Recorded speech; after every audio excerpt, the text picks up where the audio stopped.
Be wary of the Dutchman, wary of the mighty king. Be wary of their spells, beware of king and ghosts. Be wary of the Dutchman, wary of the mighty king, wary of these old geezers.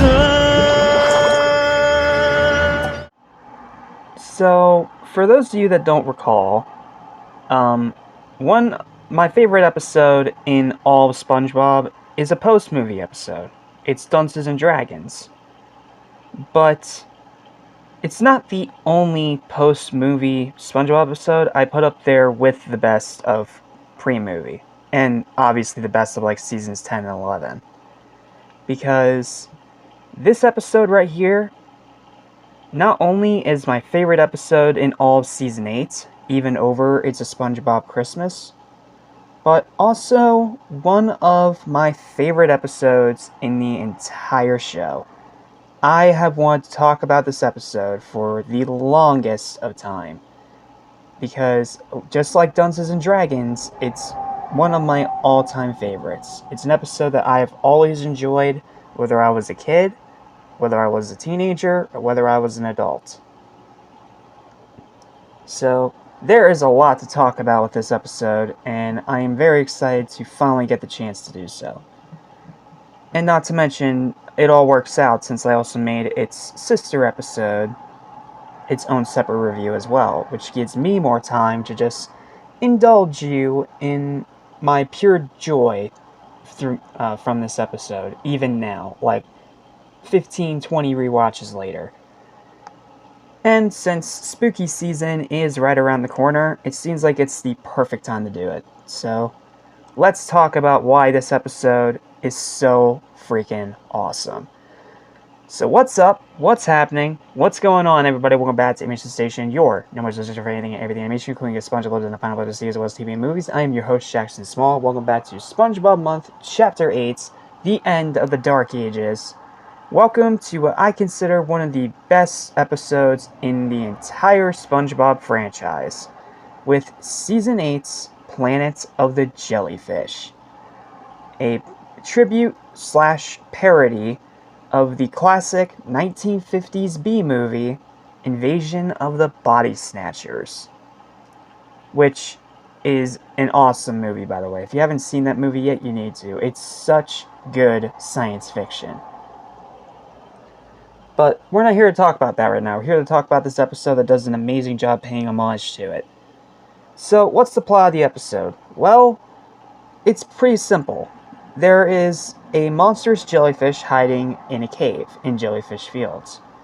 And after it assimilates one jellyfish, it manages to make a ton of clones of jellyfish that begin to capture and replace SpongeBob's friends with monstrous clones with black eyeballs.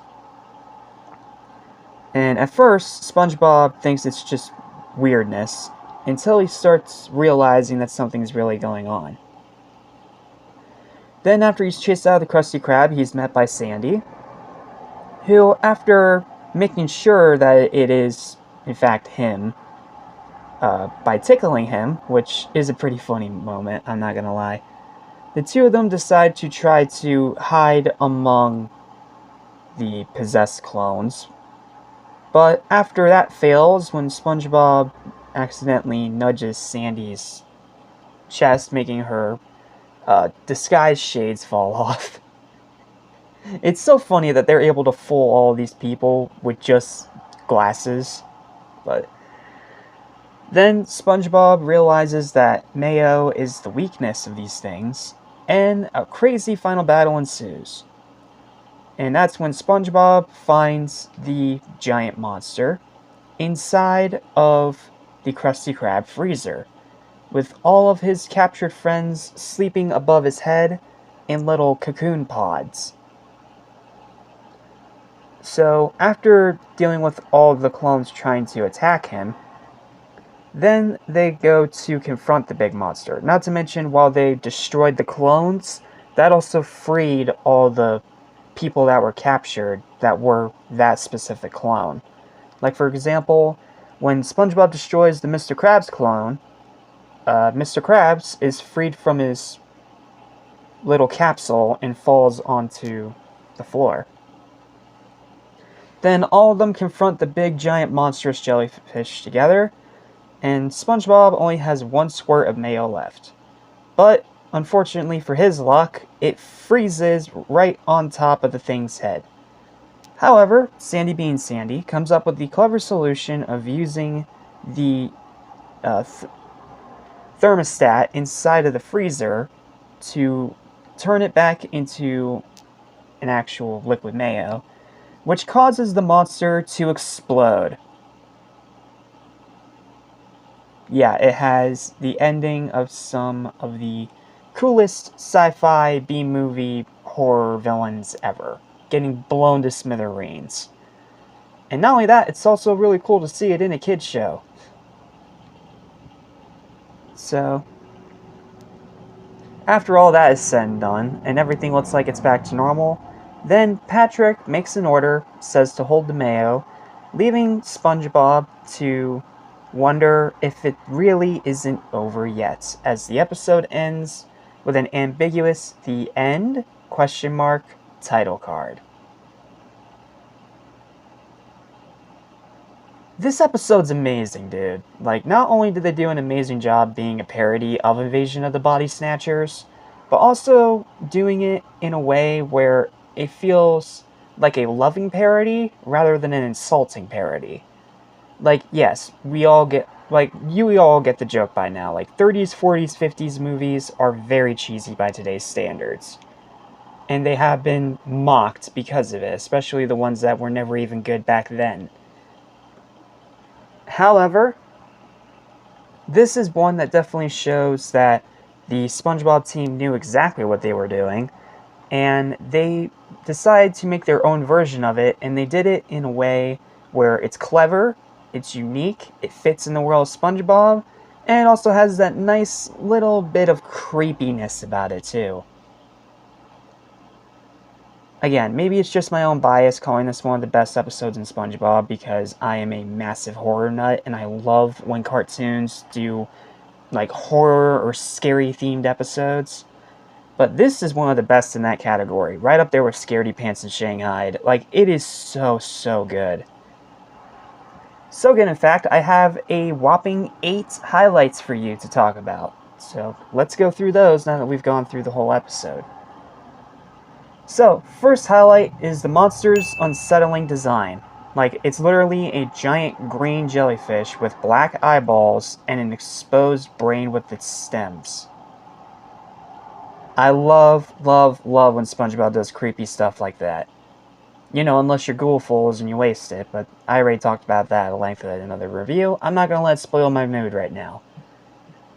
Then, the next highlight is SpongeBob inadvertently saving himself from being assimilated by this thing, where SpongeBob continuously almost has this monster jellyfish bite into his head while he's watching a movie on his TV, and he inadvertently stops himself from being assimilated by throwing up a piece of popcorn, causing it to choke to death.